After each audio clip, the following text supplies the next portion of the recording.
Yeah, so returning to the image of Bar Kokhba in traditional Jewish literature, False Messiah and National Hero by Richard G. Marks, pick up in chapter 1. I guess we'd call it 1.3 on page 34, I believe. Yeah, on page 34. And we have a new heading there. But before we get started, I thought I'd mention something. I think it's only fair to mention this, that, as you may have noticed, there's been a lot of listing of footnotes here. And I think it's only fair to let you know that most of the footnotes that have been listed up until this point, and when I read them, are in abbreviated forms. So, like, there's the obvious stuff that pretty much everyone knows, when you're making Bible references or footnotes, things like GEN is obviously going to be Genesis, ISA is obviously going to be Isaiah, EXOD is going to be Exodus, ECCL, Ecclesiastic, DEUT would be Deuteronomy. You get the picture. I'm sorry, did I say? Ecclesiastes would be ECCL. Sorry. Jeremiah, GER. Like, those most people will pick up on. Just even in their abbreviated form. And but there's a lot here listed, of course, that isn't from the canon most people are familiar with, and they come from a variety of sources. So, sometimes there'll be a footnote that begins with just the simple letter B with a period, and then the name of the particular tractate or section, and then the numbers, either page numbers or verse numbers or whatever, right? Now, if it is just, like, in fact, a simple B, then that stands for Babylonian Talmud, right? And the same thing would go for something that was introduced with a simple M dot, and then the section and then the number following. The simple M, that represents Mishnah, the Mishnah, right? The other one that's quoted a lot in here, if it begins with a simple Y, not J, but Y dot, and then the name of the section and the numbers, we know that that is a quote or a verse from the Jerusalem Talmud. Jerusalem. As I said, it would be a Y, not a J. There is no J in the Hebrew. There's no Jesus. There's no Joses. There's no Jonah. There's no Jesse. There's no Jeremiah.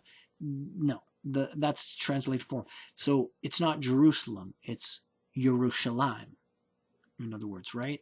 So that quote, if you see the Y there, they're quoting from Jerusalem Talmud. Now, there's other names and stuff that get mentioned quite a bit too. Like sometimes you'll hear it read Git, G-I-T. Well, that's actually Gittin, right? If, Nedar would be Nedarim, Mina, Minachot, or, something like Avad.zar. Avad.zar. Well, some of you would recognize that name as Avodah Zarah, idolatry. But anyway, there's another reference to, in the abbreviated form of the word, it will just say Pesik.r, which is actually Pesikta Rabbatai, right? Or Pesik Rab Ka is Pesikta de Rab Kahana, right? These are all abbreviated forms. So what I think would be fair to do, I'm looking at these now, because actually the beginning of the book, at least my copy here, it it has a list of the abbreviations of these words. And what I'm kind of resolved to do from now on is just read out what the actual word is, if I can, and whenever I can, if I know it. But most of the time you can find it in the legend or the list, but they're not always there. But when it is, I'll simply use it. Because otherwise, why list the footnote as giving the source if no one knows what the hell that is? Anyway, look, I'm sure like a lot of the footnoting that's being given could be putting people to sleep, but some people are interested, so I put it in there. But the thing is, after all this work was done, the guy took the time to put in a pretty extensive list of his source material. So, it's obvious he wanted it read, and he wanted it there. And this is from an academic point of view. I believe this book was published by Penn State University, right? I think I remember reading that somewhere in the beginning of the book. But whatever the case is, that's what I'll go ahead and do, just to, just to be a little bit clearer on the footnotes, since I'm going to be taking the time to read them anyway. So we pick up on 34 of chapter 1 with the title, Rabbi Elazar of Modaim. In total contrast is the prayer of Rabbi Elazar, revealing a character and mode of action that are the opposite of Ben KOKHBA's. Rabbi Elazar's prayer and the Kuthian statement about its efficacy reflect the viewpoint of the storytellers and show us how they understand the historical events. In their view, Beitar had only precariously and provisionally held out against the Roman forces, a single day at a time. This presents a far different impression of Ben KOKHBA's power than that had appeared earlier, for now we discover that God's judgment had in fact been looming over Beitar the whole while, ready to give Hadrian the victory, and that only the prayers and fasting of Rabbi Elazar had enabled Beitar to hang on this long. Therefore, as the Kuthian states plainly, and the voice from heaven will later declare, the true defender of Beitar was not Ben KOKHBA with his mighty army, but Rabbi Elazar, who wallows in ashes. These ashes and the sackcloth and fasting are clearly related to Rabbi Elazar's prayer. They are meant to add force to his plea that God not judge Beitar, or that God judge Beitar mercifully. This is one of the main functions of fasting in Scripture, where it is often accompanied by sackcloth and ashes. Footnote 44. See 2 Samuel 12, 15-23. 1 Kings 21, 27. Psalms 35:13. Isaiah 58:5, Nehemiah 9:1, Joel 2:13, Jonah 3.5-6,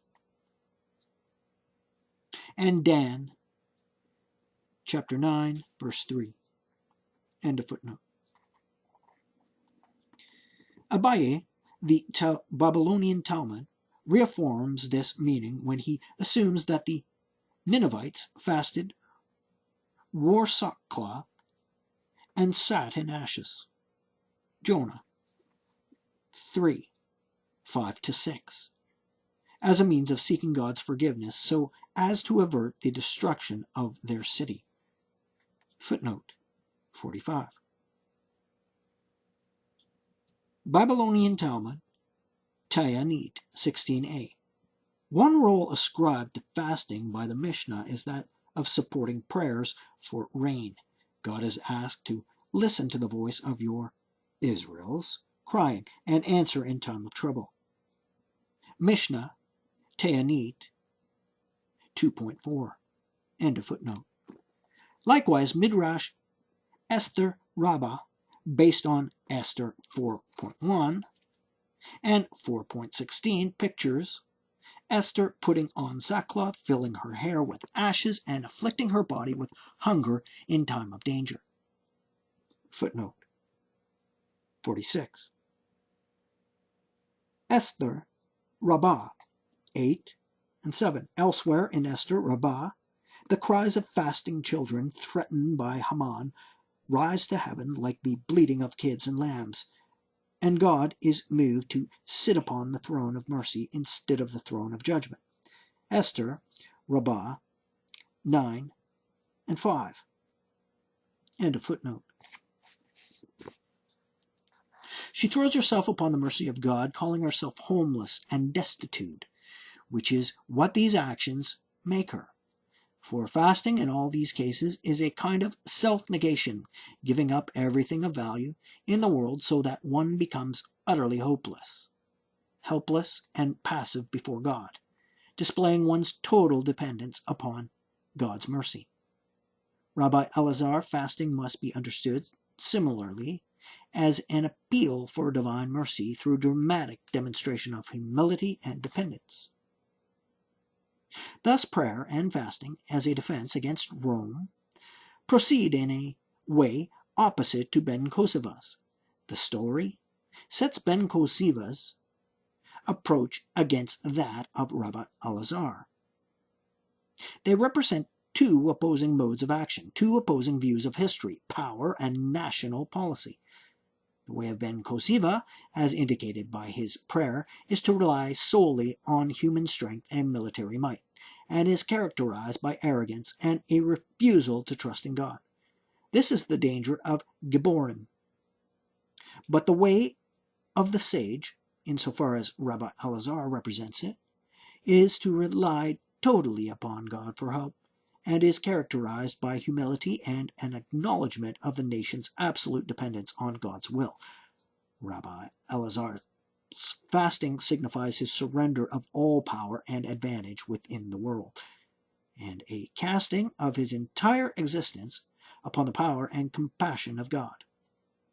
The story clearly takes the side of Rabbi Elazar in showing that Betar's true power derived far more from Rabbi Elazar than from Ben KOKHBA. It clearly accentuates Ben KOKHBA's blindness and arrogance in thinking he could win the war by his own strength. Yet the story leaves open the possibility that a humble Gibbor, acknowledging his dependence on God and the power of prayer and fasting, could have succeeded where Ben KOKHBA failed. Rabbinic legends about the two conquests of Jerusalem teach similar lessons and do so using a plot structure and character types similar to those of Ben KOKHBA's legends. Jerusalem is defended by extraordinary warriors, such as Abika, who catches catapulted stones like Ben KOKHBA. Footnote 47. That would be Pesikta Rabbatai 29, Ginsburg Legends 3:301 to 302. The fears of Abika may have been modeled after those of Ben KOKHBA, since Pesik Rabbatai is a later compilation than Lamentations Rabbah. End of footnote.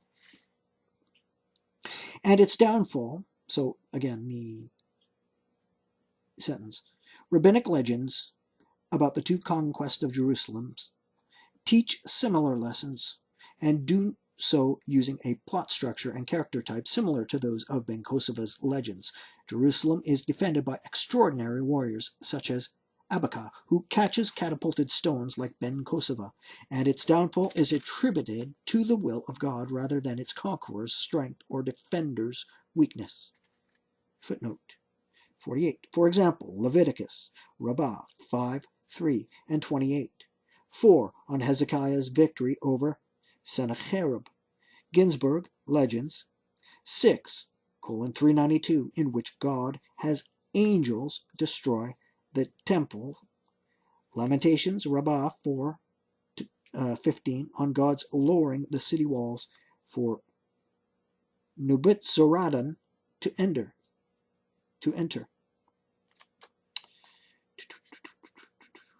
And a footnote. Just as Betar has its Rabbi Eliezer, so Jerusalem had its Rabbi Sadok, and earlier its Jeremiah.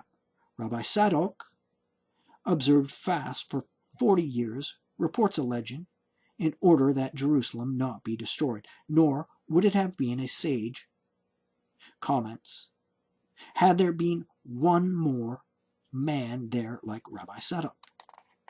Footnote 49.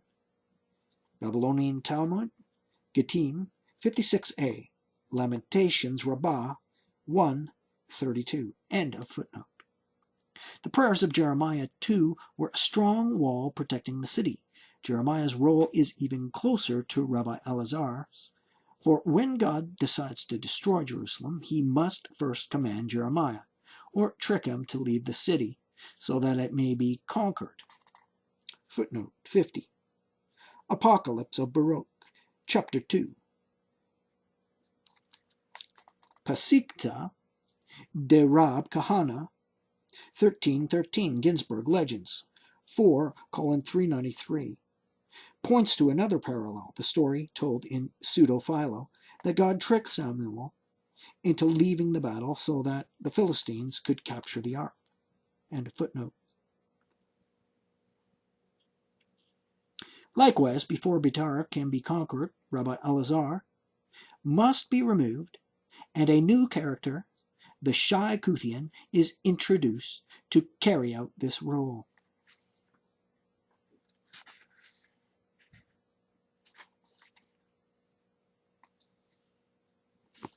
And